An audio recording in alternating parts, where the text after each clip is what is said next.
My boss stood in front of the entire company and took credit for a $3.4 million contract I spent 11 months building from scratch. So I did something he never saw coming. I let him keep the credit, and I took everything else. I've spent the last 6 years being the reliable one while my boss, Derek, was treated like a visionary genius by everyone above him. He sat in the glass office. He shook hands at conferences. He gave the speeches. I was the one sending emails at 11 p.m. I was the one who knew every client's name, every contract clause, every renewal date. I was the one the vendors called when something went wrong, not because they were supposed to, but because they knew who actually got things done. Derek thought he could walk all over me one last time, use my work to secure his promotion, hand me a 3% raise, and call it gratitude. But he forgot one thing. I keep receipts. This is how I protected my future and let his entitlement collapse under its own weight. Let me take you back to when I first joined the company. I was 27, hired as a senior account coordinator, which sounds impressive until you realize it means you do the work of 3 people with the title of none of them. The salary was $58,000. The job description said I'd be supporting the sales team. What it actually meant was, I was the sales team. Derek had been at the company for 9 years. He was charming in the way that certain men are charming, loud in meetings, quiet when it came to details, brilliant at making other people's ideas sound like his own. Within my first month, I noticed something. Every presentation Derek gave, the language, the data, the structure, came directly from the briefing documents I prepared. Word for word. Sometimes he didn't even change the font. I told myself it was normal. That's just how corporate hierarchies work.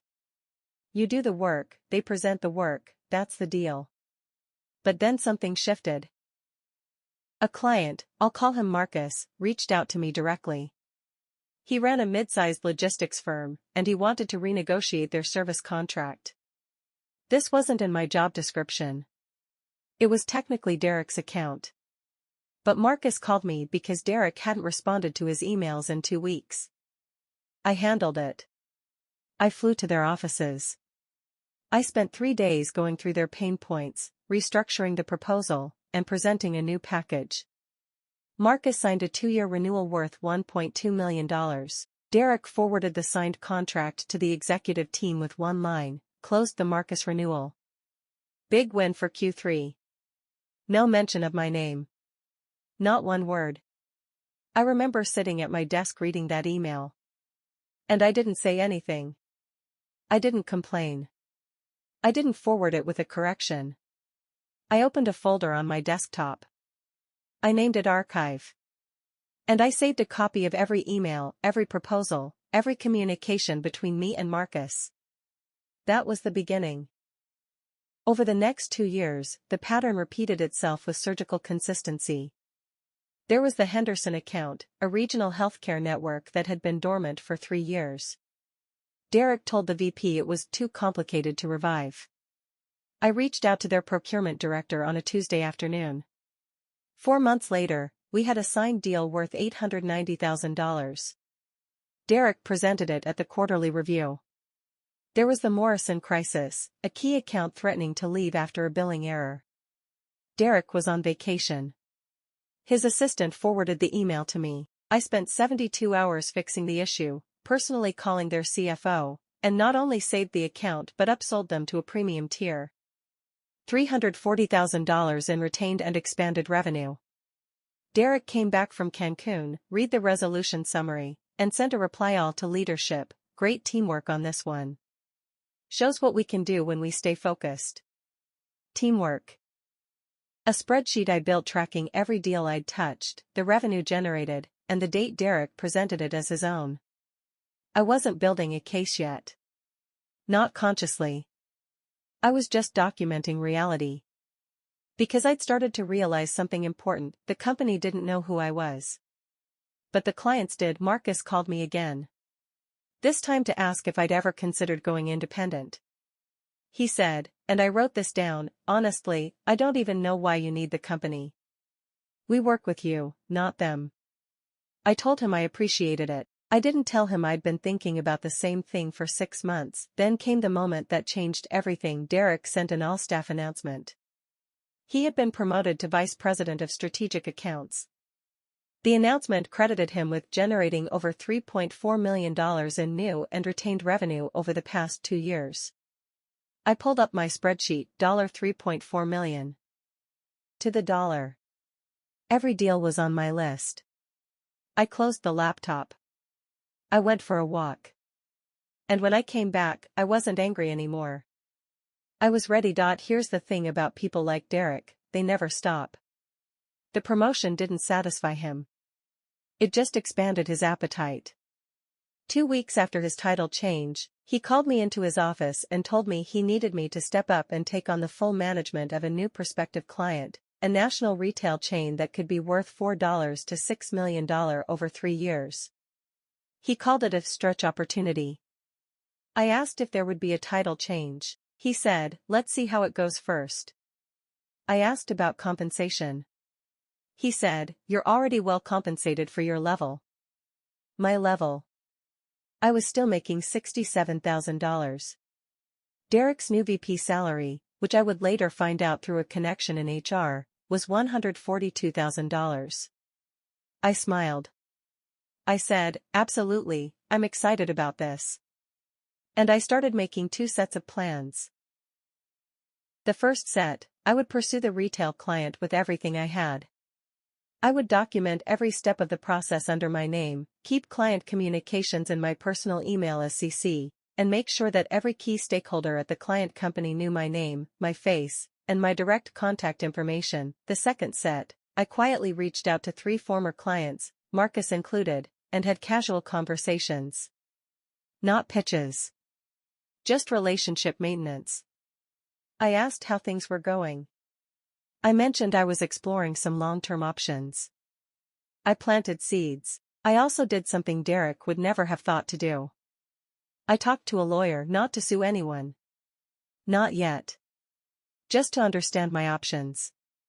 Intellectual property. Non-compete clauses. What I could take with me, legally. What I couldn't. What my work actually meant in the eyes of the law when it was done on company time.